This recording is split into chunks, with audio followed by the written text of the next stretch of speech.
طلع أخ محمد رجاء. خويا رسمي طلع أخ محمد رجاء. محمد رجب، السلام عليكم. السلام مرحبا من يا فضلك غالي. لو يمكن. مرحبا يا غوالي. من فضلك هل يمكنك إسعاد صديقي وحبيبي وجاري المقرب ليشونغ؟ هو أستاذ متمكن في التاريخ أحسن مني، من فضلك. اسمه ليشونغ، مرحبا بك. هو زميل عزيز علي. شكرا، بارك الله أخوي فيك. نقطة حوار أيضا يقترح بعض أسماء وأقول له نعم، مرحبا. يقترح الذي يريده. مساواة أيضا للحديث يعني وللفرص. أيضا أنت اقترحت يعني شخصية، فما لا بأس إطلاقا أن يصعد معنا. شكرا. أخوي العزيز نقطة حوار. أشكرك.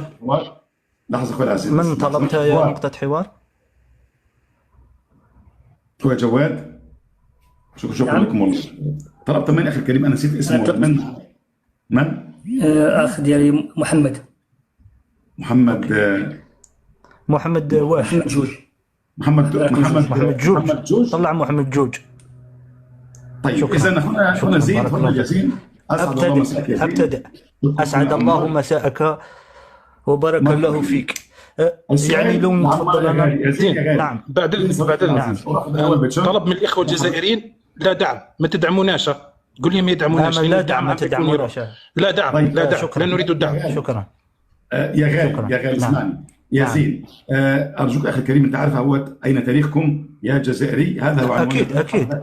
أنا صعدت من أجل أن أظهر. أنا صعدت في هذا اللايف من أجل أن أظهر تاريخ الجزائر المجيد للعالم. العالم كله سيشاهد تاريخ الجزائر الآن في هذه المنصة. يسعدني أنك تشرفني وتظهر تاريخ الجزائر العظيم. فمرحبا بك.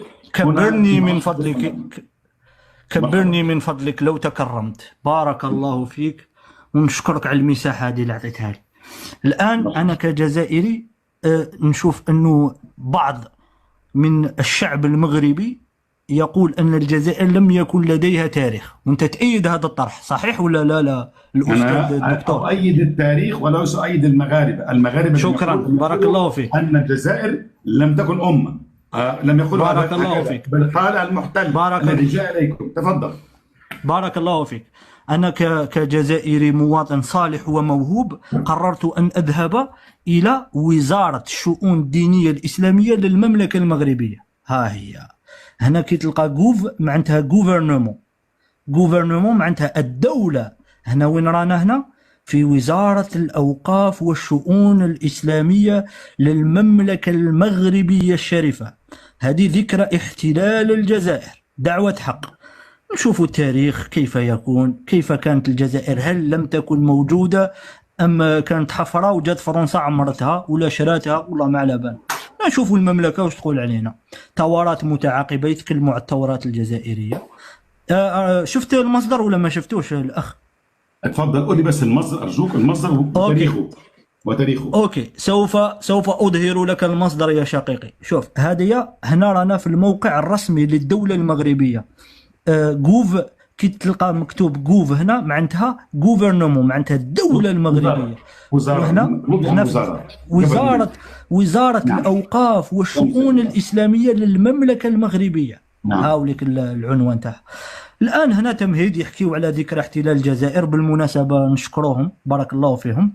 هنا ثورات متعاقبة يتكلموا على الثورات الجزائرية ونشكروهم أيضا، بارك الله فيهم.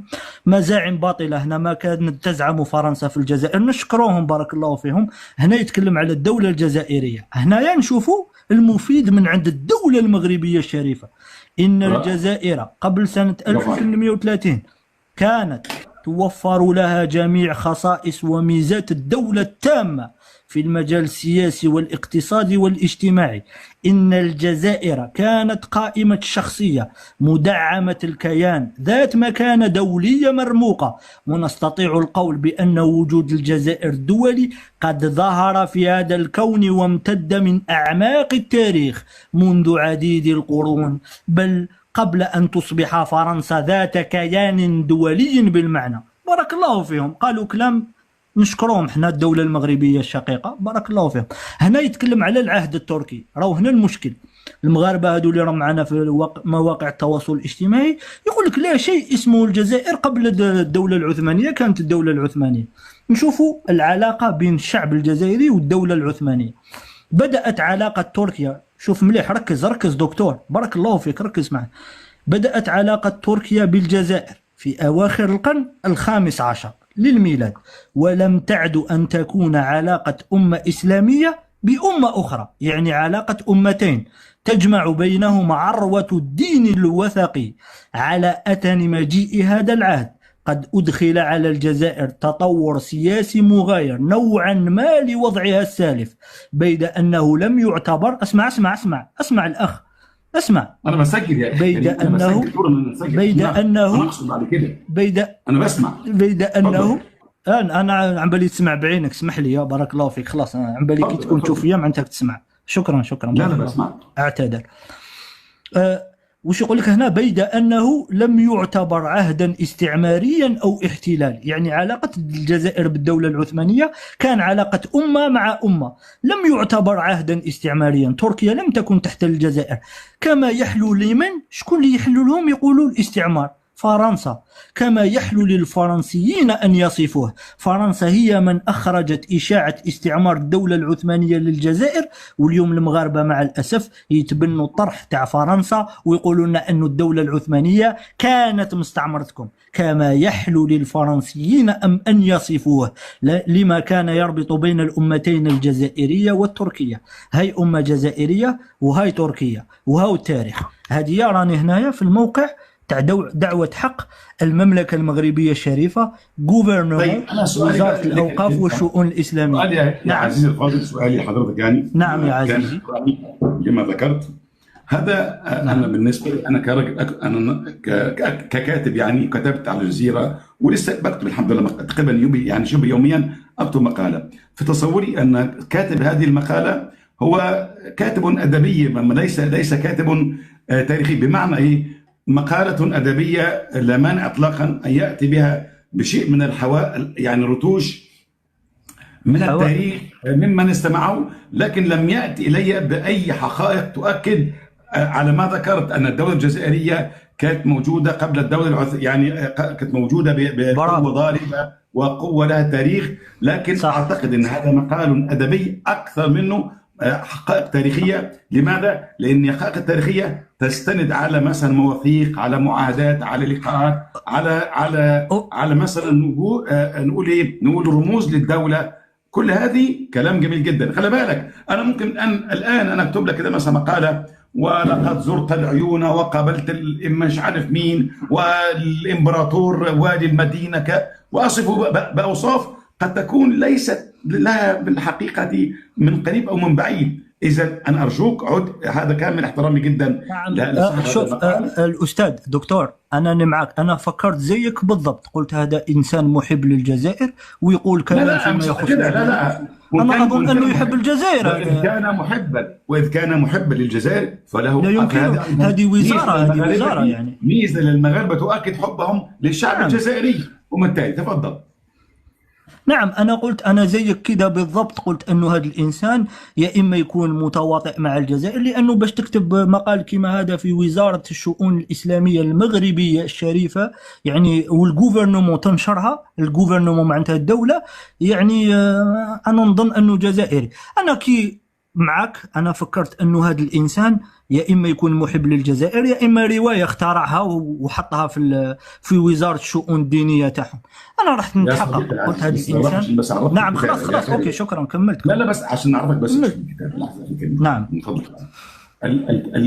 دي مجلة إسلامية، قد تكون مثلا لها مثلا رئيس تحرير خاص بها، ولها يعني خط تحريري، وبالتالي اذا كان الراجل ده مثلا بيتكلم كلام مثلا لا يتعلق له مثلا بالدين، او لا يسب مثلا، او لا ياتي مثلا براي مخالف للدين، ومن ثم مقاله ادبيه في شبه تتلبس بلبس او ثوب تاريخي، وبالتالي ليست لها مصداقيه بقدر ما تاتي لي انت الان بمثلا ادله وقرائن واتفاقيات دوليه. تفضل.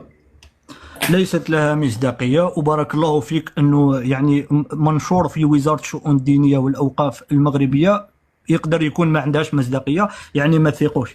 الآن هنا رانا في الجوفرنمون أيضا historystate.gov. ده كلام حلو صح، نشوفه هنا ندخلوا فقط. لحظة فقط نديروا ترجمة حتى يتسنى لمجموع الشعوب مشاهدة هذا. أنا أريد أن أنشر يعني الثقافة. تراديكسيون سوف تترجم إلى اللغة العربية. دليل لتاريخ الاعترافات والعلاقات الدبلوماسية والقنصلية للولايات المتحدة حسب البلد منذ عام 1776. هنا وش يقول لك؟ في زمن الاستقلال الأمريكي كانت الجزائر تابعة اسميا للإمبراطورية العثمانية، يعني تابعة اسميا فقط. نعم. والجزائر وكانت الجزائر تتمتع بسلطة إدارة علاقاتها الخارجية المستقلة. الجزائر كانت هي عندها السيادة في أرضها، وهي من تقرر، ليست الدولة العثمانية هي التي تقرر. اعترفت بالولايات المتحدة عام 1795 على الرغم من أن العلاقات الدبلوماسية الدائمة تقام إلا بعد خروج الجزائر من الحكم الفرنسي، يعني الاستعمار الفرنسي عام 1962. هنا نشوفوا أن الجزائر اعترفت بالميريكان في سنة 1795 وحدها بإرادتها، لأن الدولة العثمانية اعترفت بالميريكان في سنة 1839. هذه طيب هنا بس سؤال نعم، بس. تفضل.